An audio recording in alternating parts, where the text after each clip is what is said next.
With Ja Morant currently out, the Grizzlies have been struggling hard. They're currently 4-13 to start the season, and everyone in the front office may be close to hitting the panic button. To give the Grizzlies some credit before we lay into them, they actually have faced some pretty tough competition so far, facing the Nuggets, Celtics, Suns, Clippers, and a number of other teams that are no slouches themselves. Given that the Grizzlies have a noticeably easier schedule coming up besides a few games, we should see them improve their record to something a little less embarrassing in the coming weeks. The real problem is that this team has way higher ambitions than possibly sneaking into the play-ins, considering they were being talked about as an up-and-coming title contender not long ago. It might seem crazy to think about now, but given that the Grizzlies had periods in recent history where they somehow looked better without Ja, having a 20-5 record without him in the 2021-22 season as a quick example, people really believed that this Grizzlies team was special, and that Ja wasn't just the lone star in Memphis.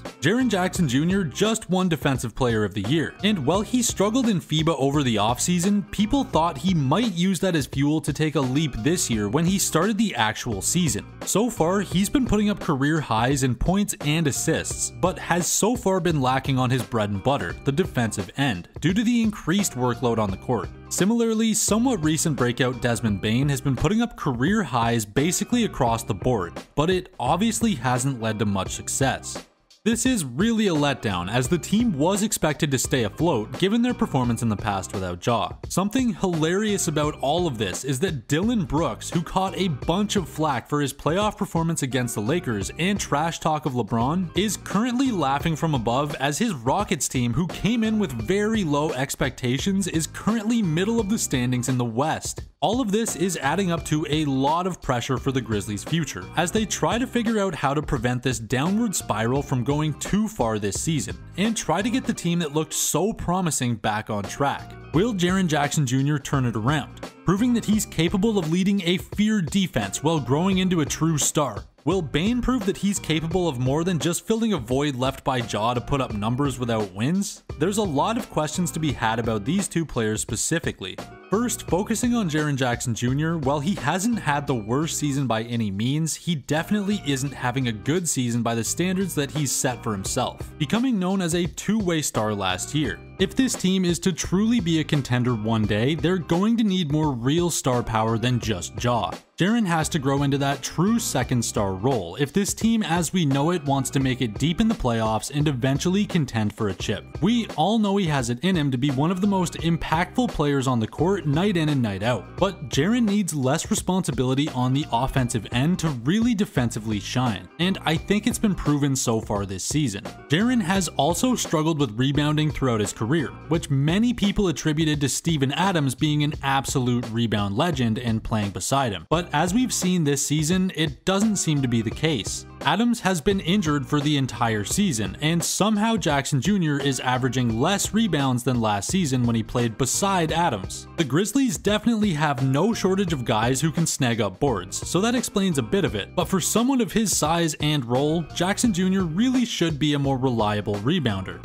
Sadly, the lack of offensive star power as well as his poor rebounding make for a number of holes in his game. Holes that really shouldn't exist if JJJ wants to become a piece of a title contending team one day. Luckily with Ja back, JJJ should start to show flashes of his former self. Having Jackson Jr. focus purely on defense is definitely the best option for the team, and while Bane has been putting up numbers recently, I think the team will be happier than ever to usher him out of the primary scorer role when Ja gets back.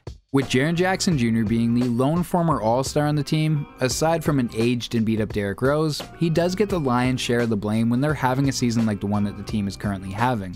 But at the moment, not a lot of people have been looking to Desmond Bane to why this team is underperforming. Yes, he is able to put up some pretty ridiculous stat lines, but when you look beyond that to how he's actually stacking up those points, it's not exactly in ways that are helping the team. A lot of NBA fans look to players like Draymond Green and DeAnthony Melton when talking about the intangibles that they bring to the team that don't always show up on the stat sheet. Well, there is an opposite to that. Players who fill up a lot of that stat sheet but really don't bring much else to the team. And that's where we find Desmond Bane currently. Yes, he's a very talented player, but not when he's at the top of every team's scouting report. Very similarly to players like Pascal Siakam or Jaylen Brown, as they're extremely good players and have their best success when they're the team's second or even third option. Getting into specifics about Bane, despite the fact he can get you a couple steals a game, the team is mostly hiding him on defense. I mean, just recently in a game against the Utah Jazz, Desmond Bane was guarding Simone Fontecchio, who ended up going 4 for 4 on 3-point shots, despite the fact that he's only averaging 35% from beyond the arc this season. And this isn't something new for Desmond Bane, as the Grizzlies do for the most part try and hide him on defense by sticking him in the corner,